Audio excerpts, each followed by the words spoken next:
Hello नमस्कार दोस्तों, welcome to NET JRF preparation with AVS. मैं हूं अरुण। आज हम करने वाले हैं इंडियन ज्योग्राफी में भूगर्भिक संरचना से संबंधित क्वेश्चंस जो कि यूपीएससी, यूपीपीसीएस तथा नेट जेआरएफ जैसी परीक्षाओं में पूछे जाते हैं। तो आइए आगे बढ़ते हैं।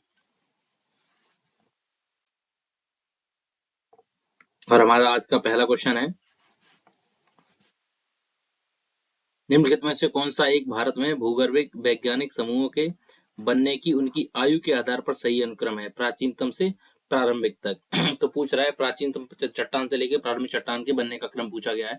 तो मैं आपको बता देता हूँ, अरावली सबसे ज्यादा प्राचीनतम चट्टान है। आपको सिर्फ ये मिल गया, आप यहीं से पूरा क्वेश्चन निकाल सकते हैं। ठीक है, चलिए आगे देखते हैं, इसका एक्सप्लेनेशन देखते हैं।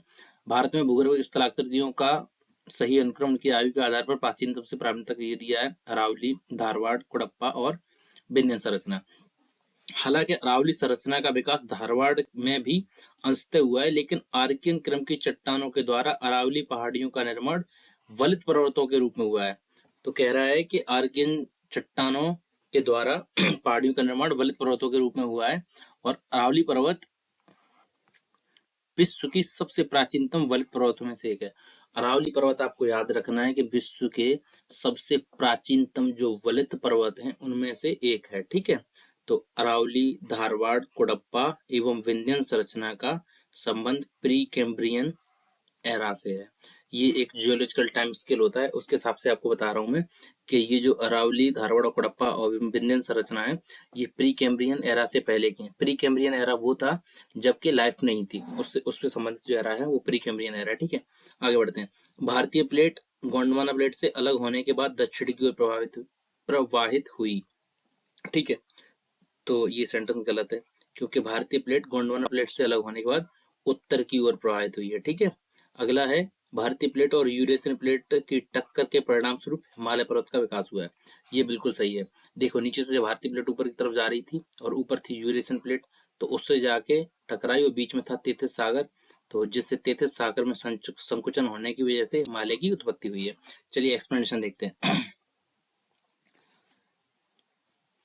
भारतीय प्रायद्वीपीय भाग सबसे प्राचीनतम भूभाग गोंडवाना भूमि का हिस्सा था। तो जो भारतीय प्रायद्वीप भाग है वो सबसे ज्यादा प्राचीनतम भाग है और ये गोंडवाना भूमि का हिस्सा था। ठीक है, गोंडवाना भूभाग के विशाल क्षेत्र में भारत, ऑस्ट्रेलिया, दक्षिण अफ्रीका, दक्षिण अमेरिका तथा अंटार्कटिका के क्षेत्र शामिल थे। संवैनी धाराओं ने भूप्रपट्टी को अनेक टुकड़ों में विभाजित कर दिया और इस प्रकार भारत ऑस्ट्रेलिया की प्लेट गोंडवाना भूमि से अलग होने के बाद उत्तर दिशा की ओर प्रभावित होने लगी। ठीक है, जैसे मैंने आपको बताया कि जो भारतीय प्लेट थी वो किस किस दिशा की तरफ प्रभावित हुई, उत्तर दिशा की ओर। उत्तर दिशा की ओर प्रवाह के परिणाम स्वरूप भारतीय प्लेट अपने अधिक विशाल प्लेट यूरेशियन प्लेट से टकराई। इस टकराव के कारण इन दोनों प्लेट के बीच स्थित तेथिस भू अवनति, मैंने आपको बताया था तेथिस सागर था, तो तेथिस भू अवनति के अवसादी चट्टान वलित होकर हिमालय पर्वत श्रृंखला के रूप में विकसित हो गए। गोंडवाना भूमि प्राचीन विशाल महाद्वीप पेंजिया का दक्षिणतम भाग था। ठीक है, जो गोंडवाना भूमि थी, तो जो विशाल महाद्वीप था जिसका नाम पेंजिया था, उसका दक्षिणतम भाग था। अगला क्वेश्चन देखते हैं। अध्ययनों के अनुसार भूकंप के संबंध में कौन कौन से कथन गलत हैं, मतलब आपको गलत कथन निकालने हैं। भूकंप अध्ययन के अनुसार भूकंप से संबंध में कौन कौन से कथन गलत हैं। पहला, भारतीय प्लेट कम से कम 1 सेंटीमीटर प्रति वर्ष खिसक रही है। ठीक है, तो इसके बारे में कंफर्म जानकारी नहीं है। ठीक है, उसको रहने देते अभी। दूसरा है, यह उत्तर दिशा में खिसक रही है, तो बिल्कुल सही बात, आपने पढ़ लिया, उत्तर दिशा में खिसक रही है। तीसरा है कि प्लेट की यह गति उत्तर से यूरेशियन प्लेट के द्वारा लगातार अवरुद्ध हुई है और इसके परिणाम स्वरूप ऊर्जा का संचयन हुआ है। देखो, जैसे ये प्लेट जब उत्तर की ओर गति कर रही है भारतीय प्लेट, तो मैंने आपको बताया कि ऊपर है यूरेशियन प्लेट, तो जब ये गति कर रही है उत्तर की ओर, तो यूरेशियन प्लेट तो अपनी जगह फिक्स है, वो इसकी गति क्या करती है, विरोध करती है, इसकी गति को रोकती है। इसके रोकने के स्वरूप क्या होता है कि ये इसके नीचे क्षेपित होती है, तो इससे क्या होता है कि ऊर्जा उत्पन्न होती है। ठीक है, और इस प्रकार उत्पन्न दबाव के कारण बंधन टूटते हैं और अचानक से ऊर्जा मुक्त होने के कारण भूकंप आते हैं। तो जो ऊर्जा मुक्त होती है इसकी वजह से भूकंप आते हैं। तो देखो, ये सही है, ये भी सही है और ये भी सही है। ठीक है, इसके बारे में बहुत ज्यादा कंफर्मेशन हमें है नहीं, पर ऑप्शन आप देखेंगे 2, 3, 4। ठीक है, 2, 3, 4 इसमें ऑप्शन है, पर मुझे लगता है कि ये भी सही होगा क्योंकि कुछ तो रेट है, ये सही, हमें रेट कंफर्म नहीं है, तो मेरे हिसाब से आंसर होगा इसमें डी। अगला क्वेश्चन देखते हैं। प्रायद्वीपीय पठार से संबंधित पहलुओं के आलोक में निम्नलिखित कथनों में से कौन सा सही है। ठीक है, पहला कथन है, सामयिक पहलू यह है कि प्रायद्वीपीय क्षेत्र कैम्ब्रियन काल से ही पृथ्वी की भूप्रपटी का महाद्वीपीय भाग रहा है। ठीक है, कैम्ब्रियन काल से ही रहा है, क्योंकि प्री कैम्ब्रियन काल में हमने देख ही लिया है, तो कैम्ब्रियन काल से ये रहा ही है उससे पहले से। ठीक है, नदी संबंध पहलू यह है कि इस क्षेत्र में अधिकांश नदियों ने अपने अपरदन का आधार तल प्राप्त कर लिया है। ये बिल्कुल सत्य बात है। जो प्रायद्वीप भारत की नदियां हैं उन्होंने अपना आधार तल प्राप्त कर लिया है, मतलब वो अब थोड़ी सी गहराई उनकी कम उथली हो गई है, उनका अपरदन काफी बढ़ गया क्योंकि वो पुरानी नदियां बहुत ज्यादा। ठीक है, प्रायद्वीपीय क्षेत्र में प्री कैम्ब्रियन चट्टानों का स्थायी जमाव है, और ये बात भी सही है, मैंने आपको बताया था अभी। प्रायद्वीपीय क्षेत्र में प्री कैम्ब्रियन चट्टाने हैं, हड़प्पा, धारवाड़, ये सारी की सारी। ठीक है, तो आंसर हो जाएगा ए। अगला क्वेश्चन देखते हैं, हिमालय में निम्नलिखित में से कौन से कथन सही है? उत्तर में यूरेशियन प्लेट और भारतीय प्लेट गोंडवाना भूमि के अवसरण के क्रम में तेथिस जियोसिंक्लाइन के अवसादों में मोड़ उत्पन्न हुआ और इस प्रकार हिमालय का उद्भव हुआ।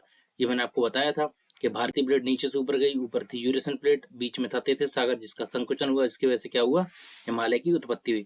सिंध सांगपो सैचर जोन भारतीय प्लेट और यूरेशियन प्लेट के बीच स्थित है। ये सही बात है, सिंध सांगपो सैचर जोन जो पड़ता है भारतीय प्लेट और यूरेशियन प्लेट के बीच में, मतलब हिमालय में पड़ता है। ठीक है, तिब्बत पठार का उभार बिंदु सांगपो सेचर जोन के प्रॉपर्टी के अधिक्षेपण कारण हुआ है, कि तिब्बत का पठार उसका उभार बिंदु भी सिंधु सांगपो सेचर जोन के प्रॉपर्टी के अधिक्षेपण कारण हुआ है। ये भी सेंटेंस सही है। म्यांमार चाप के अंदर भारतीय प्लेट के धकेले जाने का कारण भारतीय म्यांमार क्षेत्र के पर्वतों का उद्भव हुआ है। अब देखो, म्यांमार चाप जो है उसके नीचे भारतीय प्लेट जा रही है, इसकी वजह से क्या हो रहा है कि भारत म्यांमार सीमा क्षेत्र के पर्वतों का उद्भव हुआ है, तो ये भी सेंटेंस सही है। ठीक है, तो ऑप्शन क्या हो जाएगा, 1 2 3 4। अरे रुक जा भाई कर्सर। अगला क्वेश्चन देखते हैं, धारवाड़ क्रम की चट्टान है।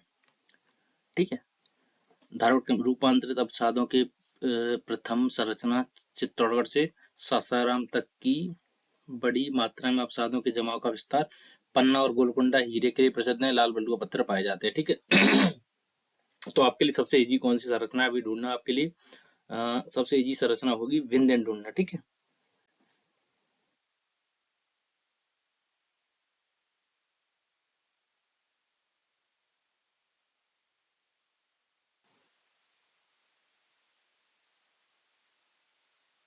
ठीक है, ये क्वेश्चन देखते हैं।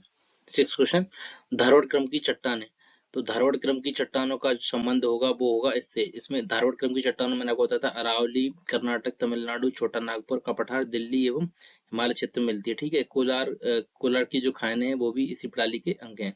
और अगला है बी का कुड़प्पा, कुड़प्पा का मिलेगा, कुड़प्पा कहाँ पे, आंध्र प्रदेश में, आंध्र प्रदेश छत्तीसगढ़ राजस्थान दिल्ली और निम्न हिमालय क्षेत्र, यहाँ पे लोहा और निम्न कोटि के अयस्क और खनिज भी पाए जाते हैं। ठीक है, अगला है विंध्यन, तो विंध्यन जो संरचना है वो राजस्थान के आसपास पड़ती है, तो अवसादी चट्टानों की प्रथम संरचना चित्तौड़गढ़ से सासाराम, तो चित्तौड़ मतलब राजस्थान, सासाराम मतलब बिहार तक के माता क्षेत्र में अवसादों के जमाव का विस्तार है। पन्ना और गोलकुंडा हीरे के लिए प्रसिद्ध है यहाँ पे, और यहाँ पे लाल बलुआ पत्थर, लाल बलुआ पत्थर आपको कहाँ मिलेगा, लाल बलुआ पत्थर आपको विंध्यन क्रम की चट्टानों में मिलेगा। और गोंडवाना क्रम की चट्टानें जो है वो है मीसोजोइक कल्प का कार्बोनिफेसिक कल्प, यहाँ पे बृहद कोयला क्षेत्र मिलेगा, रानीगंज जो के झारखंड में, झरिया, कर्णपुरा और बोकारो, ये सारे सारे गोंडवाना क्रम की चट्टानों में आपको कोयला मिलता है, आपको याद रखना है। कोयला आपको कहाँ मिलता है, गोंडवाना क्रम की चट्टानों में। ठीक है, अगला क्वेश्चन देखते हैं, पेनगंगा एवं गोदावरी घाटियों के निम्न भागों में मुख्यतः किस प्रकार की चट्टानें पाई जाती हैं?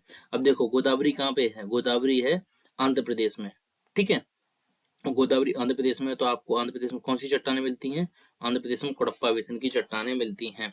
तो कोडप्पा क्रम आंध्र प्रदेश की चट्टानें निम्न नदियों के गहरे बेसिन पाई जाती हैं। कौन कौन सी नदियां, एक तो पेनगंगा हो गया, गोदावरी हो गया, ठीक है, ये सब हो गया। उड़ीसा की तलछट श्रेणियों तथा नर्मदा एवं सोन के ऊपरी हिस्सों में भी यही मिलती है कोडप्पा संरचना, और अरावली श्रेणी के पश्चिम में भी यही कोडप्पा संरचना मिलती है।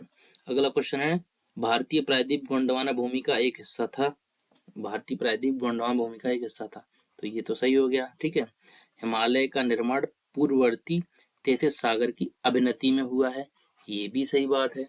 ठीक है, तो इससे क्या होगा, ए और बी दोनों सही हो जाएंगे। ठीक है, अगला क्वेश्चन, निम्न में से क्या यह सिद्ध करता है कि हिमालय अभी भी उत्थान की स्थिति में है? देखो, हिमालय उत्थान की स्थिति में है, ये कौन कौन सी चीज सिद्ध करती है, पहली चीज तो है कि हिमालय नदियां, हिमालयी नदियां जो हैं बहुत गहरी हैं, मतलब अपनी युवा अवस्था में है। इसका मतलब ये है कि हिमालय का उत्थान हो रहा है। दूसरा ये कि भूकंप आते हैं। भूकंप तब आते हैं जब कोई भी स्थलाकृति स्थिर नहीं होती है, तो उसमें भूकंप आते रहते हैं, मतलब वो आइसोस्टेसी को प्राप्त करने की अवस्था में रहती है, इससे वहां पे भूकंप आते रहते हैं। ठीक है। और अगला है जीवाश्म का निर्माण। ये भी जीवाश्म का निर्माण इसलिए कि पहले जिस जगह पे जीवाश्म मिले थे और अभी उससे ऊपर भी मिल, मतलब उससे नीचे भी मिल रहे हैं, तो जीवाश्म का निर्माण। और सूखी झीलें, तो आइए इसका एक्सप्लेनेशन देख लेते हैं।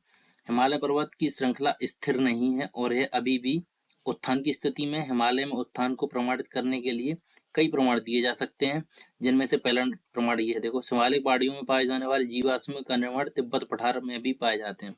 जो आज शिवालिक पहाड़ियों में जीवाश्म के निर्माण पाए जा रहे हैं, वो तिब्बत की पहाड़ी पठार में भी पाए जाते हैं, जो यह दर्शाता है कि अतीत में तिब्बत की जलवायु शिवालिक पहाड़ियों की जलवायु के समान थी।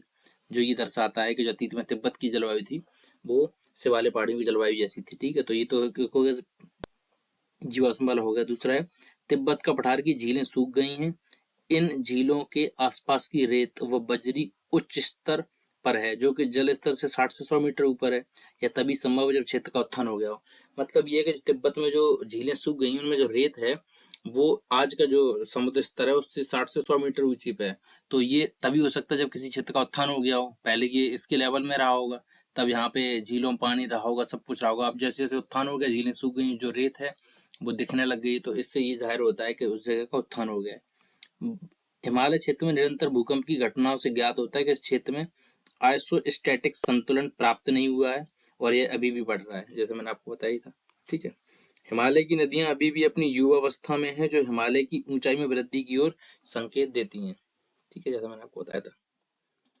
ठीक है sir, thank you for watching. If you found my video to helpful to you, please like, share and subscribe to my channel. Till then, पढ़ते रहो और आगे बढ़ते रहो। Thank you.